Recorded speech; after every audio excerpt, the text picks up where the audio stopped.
विजय कांबळे यांच्या नाराजीनंतर आता वेगवेगळ्या क्षेत्रातून प्रतिक्रिया यायला सुरुवात झाली आहे। गृहमंत्री आर पाटील यांनीही या सगळ्या नाराजी नट्ट्यावर प्रतिक्रिया दिल्या आहेत। राजकारण नाहीये असं आबा म्हणतात।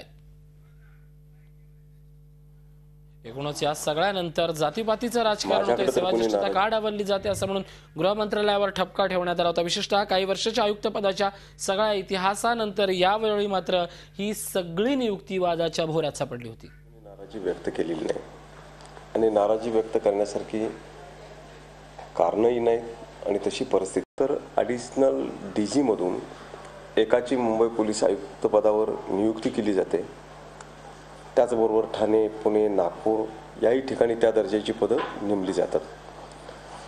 आजपर्यंत जर सगळे सीपी मुंबईला झालेले बघितले तर सिनियरिटीने केलं असं क्वचितच घडले। एरवी अनेक ॲडिशनल सीपी पैकी एकाची आयुक्त पदावर नियुक्ती केली जाते। ही नियुक्ती करताना मिळणारा कार्यकाळ, कारण त्यानंतरचं प्रमोशन हे डीजीचं मिळत असतं, म्हणून एकूण किती कार्यकाळ मिळणार आहे, कोणत्या शाखेमध्ये काम केलं आहे, सध्या शहरापुढं कोणती आव्हानं आहेत, ह्या सगळ्या बाबींचा विचार करून सरकारकडून याबाबतीत निर्णय घेतला जातो। सुप्रीम कोर्टाच्या निर्देशाप्रमाणे आस्थापना मंडळ स्थापन झाले। या मंडळाने 3 नावं शिफारस केली होती।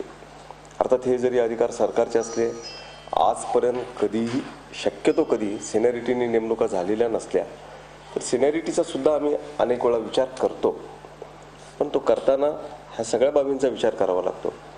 आणि शेवटी मुंबई शहराची सुरक्षितता ही सगळ्यात महत्त्वाची गोष्ट आहे।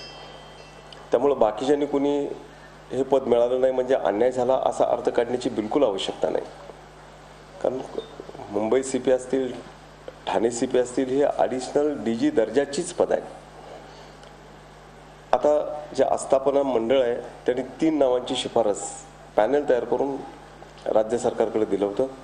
अनेक गोष्टींचा विचार करून राज्य सरकारने राकेश मारे यांची आयुक्त पदावर नियुक्ती केली। याचा अर्थ अन्य कोणावर अन्याय केला असा होत नाही। कोणी माझ्याकडे तरी नाराजी व्यक्त केली नाही आणि माझा विश्वास आहे की हे अधिकारी आजपर्यंत अतिशय शिस्तीनं बाकीचे वागलेले आहेत, त्यामुळे सरकारच्या आदेशाचं पालन करतील आणि राज्यातल्या जनतेच्या सुरक्षिततेच्या संदर्भात आपलं कर्तव्य निभावतील असा मला विश्वास आहे। आबा, काँग्रेसच्या काही वरिष्ठ मंत्र्यांकडून सातत्यानं असा आरोप होतोय की राष्ट्रवादीच्या दबावापोटी ही जी बदली होती ती राकेश मारे यांना या पदावरती आणण्यात आलं, बाकीच्यांना डावलण्यात आलं।